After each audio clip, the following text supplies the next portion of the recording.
नाजरीन, ये है डेस्मोडियम मोटेरियम नाम का पौधा। इसके पत्तों का आप बारीकी से मुशाहिदा कीजिए। इसका और एक नाम है कैडेरियो कैलिक्स मोटेरियम। तो इस किस्म के इसके पत्ते एक दूसरे के करीब आते हैं और दूर जाते हैं। ये सिलसिला सुबह 6 से शाम 6 बजे तक जारी रहता है। ख़ासतौर से अगर इसकी यानी इस पौधे की मैग्नेटिक फील्ड में भी आप हाथ घुमा देंगे तो ये पत्ते की जो तहरीक है, जो हरकतें हैं, वो बढ़ जाएंगी।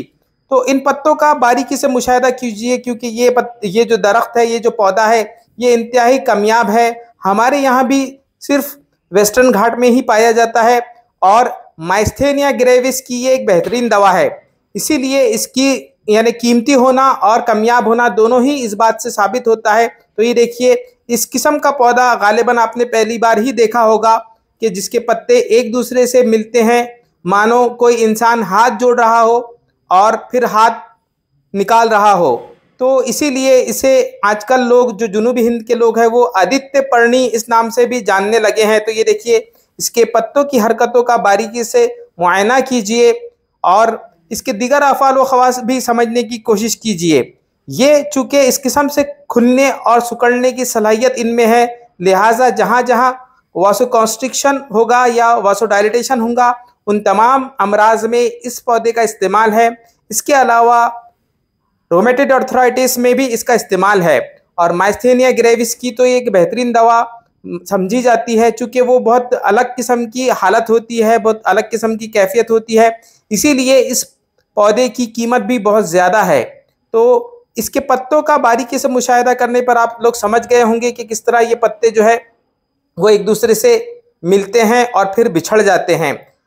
बहुत सारे लोग, जो हालांकि मैं इन चीज़ों पे यकीन नहीं करता, लेकिन तांत्रिक लोग इसे मिलने और बिछड़ाने की दवा भी समझते हैं। और ये देखिए, इसके पत्ते कुछ इस किस्म के होते हैं, दूर से जो बड़े पत्ते होते हैं वो कुछ इस किस्म के होते हैं।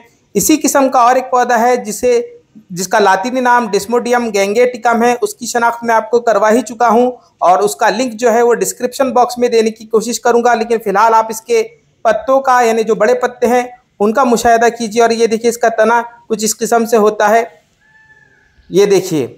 तो ऐसे पौधों को ढूंढना और इनकी एक अपनी किस्म की अहमियत को समझना भी हर इंसान के लिए, ख़ासतौर से तबीब के लिए, बहुत ज़्यादा ज़रूरी है। इल्म की अपनी किस्म की अहमियत होती है और इस पौधे की तो ये भी अहमियत है कि ये माइस्थेनिया ग्रेविस की एक बेहतरीन दवा है।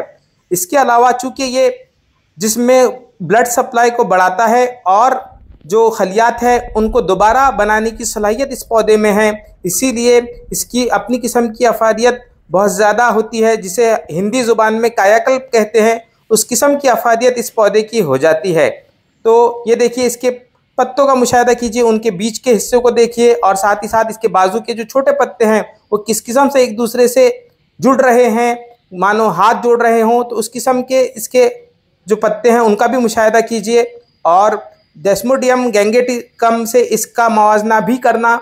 तो उम्मीद करता हूं कि इस किस्म के कामयाब पौधों की तलाश में आप रहेंगे और डेस्मोडियम गैंगेटिकम का इस्तेमाल भी, जिसका कि लिंक मैं डिस्क्रिप्शन बॉक्स में दूंगा, उसको भी देखने की कोशिश करेंगे और ये पौधे को भी हासिल करने की कोशिश करेंगे। ख़ासतौर पर माइस्थेनिया ग्रेविस का तनाजुर देखा जाए तो वहाँ पर बहुत अहम ये पौधा हो जाता है। हालांकि इसके अपने किस्म के जो तांत्रिक इस्तेमालात हैं वो भी होंगे, लेकिन मैं उस तरफ नहीं जाना चाहता, चूँकि तिब ही अहम चीज़ है। फजूल बातों पर हमारी तवज्जो नहीं होना चाहिए। लेकिन ये जो पौधा है, इसकी जो ख़ास बात है कि ये कायाकल्प है, यानी इंसान को पूरा नया कर देता है। उस किस्म से इसकी अफादियत समझी जानी चाहिए। यही वजह है कि तिब्बतियन सिस्टम ऑफ मेडिसिन में और चाइनीज़ सिस्टम ऑफ मेडिसिन में इस पौधे की काफ़ी अहमियत है। तो इस चैनल के तवस्सुत से आज मैंने आपको इस पौधे की, इस कामयाब व नायाब पौधे की शनाख्त करवा दी है। उम्मीद करता हूँ आप इसको ढूंढने की कोशिश करेंगे, इसका इस्तेमाल भी करने की कोशिश करेंगे और अपने मरीज़ों को एक नई ज़िंदगी देने की कोशिश करेंगे। खुदा हाफिज़।